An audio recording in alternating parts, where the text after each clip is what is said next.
Good news, ladies and gentlemen. Breaking news, good news. Teofimo Lopez. Oh, yeah, he's back. Oh, yeah, he's back. Ladies and gentlemen, Teofimo Lopez versus Shakur Stevenson in January. Hey, yo, that fight with Devin Haney. Dismiss. Hey, yo, Devin Haney, get the hell out of here. Go fight Brian Owens Jr. There's a better fight, ladies and gentlemen. Shakur Stevenson, the 3-division world champion, super featherweight, unified the titles, and a lineal champion. And now he's the current WBC lightweight champion. Going to be facing Teofimo Lopez, the 2-division lineal champion. The captain of the generation, the commander-in-chief is back. Shakur Stevenson tweeted at Teofimo Lopez. Because Teofimo Lopez tweeted, which one is a better fight? The one with Richardson Hitchens, in which he could unify the titles in the 140-pound division, or he has a picture with Shakur Stevenson.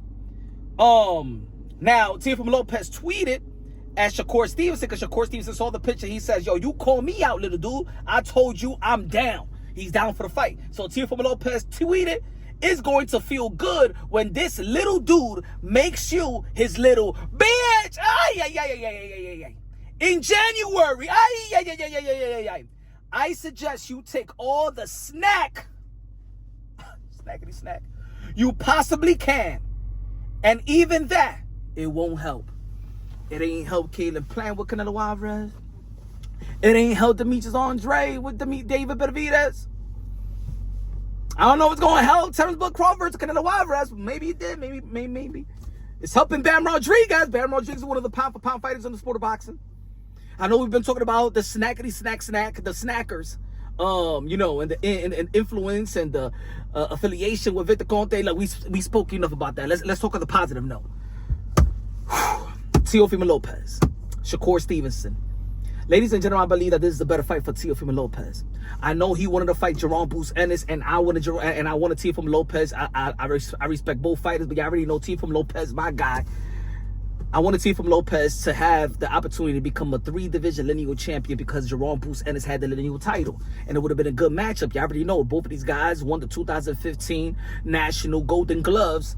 You know, Bruce Ennis was the welterweight, Teofimo Lopez the lightweight. But also, the guys that was popping off in the amateurs, it was Shakur Stevenson, Teofimo Lopez, and Gary Antoine Russell. Now that's a good unification bout in the 140-pound division as well. Gary Antoine Russell versus Teofimo Lopez.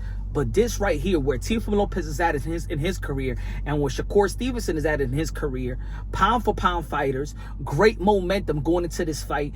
Shakur Stevenson, probably the best performance of his career. Outside of the Oscar Valdez victory, he just beat William Cepeda. Showed he could go toe to toe. Showed that he's willing to throw down, combination and stuff like that. Staying in the middle of the ring, fight him off with the back foot, and while he's in the corner, he showed the repertoire. He showed the heart, the courage, the determination that he could box you and he could fight you.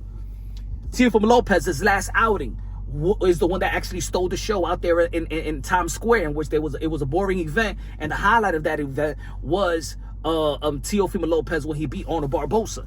Now, he looked as sharp as it could be. Shakur looked as sharp as it could be. When we're talking about this generation, right, we've been talking about the potential 4 kings or 5, the Fab 5, right, with Gervonta Tank Davis, Teofimo Lopez, Devin Haney, Ryan Garcia, Shakur Stevenson. Shakur Stevenson and Teofimo Lopez, the most accomplished fighters, in my opinion. Yes, Devin Haney is accomplished as well, but he doesn't have that momentum going into a Teofimo Lopez fight. I believe that I wanted Teofimo Lopez to take that fight because the Jerome Bruce Ennis fight didn't fall through. Jerome Bruce Ennis felt he dug Teofimo Lopez, felt he didn't want to fight Teofimo Lopez because he wanted to move up, right? And it's understandable, right? But I wanted Teofimo Lopez to get, because we've been talking about that Devin Haney and Teofimo Lopez for like 6 years, right? They always going at each other for years and stuff like that, and it was an opportunity to get $8 million and stuff like that. But you know what? Things happen for a reason. That fight didn't come to fruition, and to be honest, Devin Haney, it was a good fight because of the names, but he didn't have great momentum. You already know Devin Haney, his performance with Jose Ramirez. Yeah, he won, but it was very underwhelming. But the Shakur Stevenson, it's not only that he's undefeated, it's that the way that he performs is like he's winning by far his fights. We have seen vulnerabilities in Teofimo Lopez, right? We've seen have vulnerabilities with Devin Haney. We've seen vulnerability with Gervonta Tank Davis. We've seen those type of vulnerability, but with outside of the Edo de los Santos fight, in which he was moving excessively, right? But even though, and I gave him the benefit of the doubt that he was injured, because the 4 fights prior to that, he was out there and fighting very, very great, right? But I think that Shakur Stevenson has shown the less vulnerability out of all of them. Like, he has, I believe, shown that he has probably the best defense. IQ was up there. Teofimo Lopez IQ and defense and reflex and the combination of speed and power, twitch muscle. You know what I'm saying? When everybody knows when Teofimo Lopez is at his best, I don't see nobody being Teofimo Lopez. And ladies and gentlemen, in this fight, my prediction is that it's going to be a good fight. But I got Teofimo Lopez beating Shakur Stevenson respectfully. I respect Shakur Stevenson's skills and talent. I always felt that the legacy fight, because of the athleticism and the action-packed fighters that they was going to be Gervonta Tank Davis and Teo. Doesn't seem like we don't know what Gervonta Tank Davis is going to be doing. But the Shakur Stevenson, in the lightweight division, I wanted to see Shakur Stevenson and Tank Davis.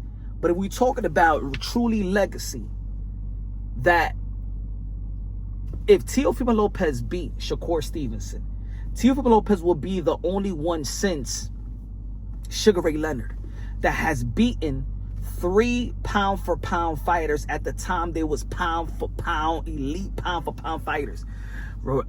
Sugar Ray Leonard beat Duran, Hearns, Hagler. Like, when was the last time we seen a fighter like that beat 3 pound-for-pound fighters at the time? Teofimo Lopez beat Vasily Lomachenko, pound for pound at the time. Josh Taylor, pound for pound at the time. That's why he's a 2-time lineal champion, right? And should have been undisputed if it wasn't for the politics of the sport of boxing, in which Josh Taylor vacated his belt, and then with the Vasily Lomachenko situation, the WBC franchise played a part in Tampa with the legacy of Teofimo Lopez and Vasily Lomachenko, right? But if he fights Shakur Stevenson and beat Shakur Stevenson, then that will be his 3 pound-for-pound fighters, beating them in their prime. Haven't seen nothing like that since Sugar Ray Leonard. Ladies and gentlemen, Teofimo Lopez beat Shakur Stevenson. We talking. He'll be in the list of GOAT talk, not just the best top 50 fighters. No, he'll be in the top. We talking about GOAT talk. At the age he just turned 28 years old. Yo, he beat Shakur in his prime, Lomachenko in his prime, Josh Taylor in his prime, has beaten good fighters on the Barbosa, Sandor Morton, that retired Mikey Garcia, the 4th Division World Champion. The Ortiz fight, regardless of if the performance wasn't overwhelming, he still beat them. He still got them in their resume. So, but if Shakur Stevenson beat Teo, he'll be a 4th Division World Champion. In my opinion, outside of the potential Terrence Bud Crawford beating Canelo Alvarez, if he does, I got Canelo Alvarez beating the snack out of Terrence Bud Crawford. But if Teofimo Lopez beat Shakur Stevenson of this generation, I think that would be the best win. I think that would be the best win. Even if I'm thinking about it, let's say if he would have beat Jerome Boots Ennis, but to be honest, even with Jerome Boots Ennis, yeah, people will say, "Oh, yo, that Teofimo Lopez is going to be a heavy underdog." But if you look at Boots Ennis' resume, it doesn't shout out. His accomplishment is, I think they put that fight for the lineal championship belt with Stanionis because there was a potential Teofimo Lopez and Boots, and I think that Turkey Al Sheikh wanted to put that ring on the line because of the potential tournament in which it was going to be Boots versus Teo, Devin versus Ryan, and you already know that Turkey Al Sheikh got the Ring magazine. See, Teofimo Lopez is a true lineal champion. Beat the best to be the best. In the lightweight division, the 140-pound division. I love this fight because I feel like this is high risk, high reward. Both of these guys are going to get massive credit if whoever wins. I think it's going to be a great technical fight. But like I said before in one of the videos, I see this fight like James Toney versus Roy Jones Jr. Like, I see the skills, the defense of Shakur Stevenson, but there's just certain things that Teofimo Lopez does that you just can't teach. I think he's a special fighter. Like I said again, I think when Teofimo Lopez intellect and physical ability is coexisting at the highest level, nobody could beat him in whatever division he campaigns in. Let me know what y'all think. This is Punch Drunk Boxing, aka Mr. Moonshine himself. Let's go, Teo. Proud of you, baby. I'm proud of you, my brother.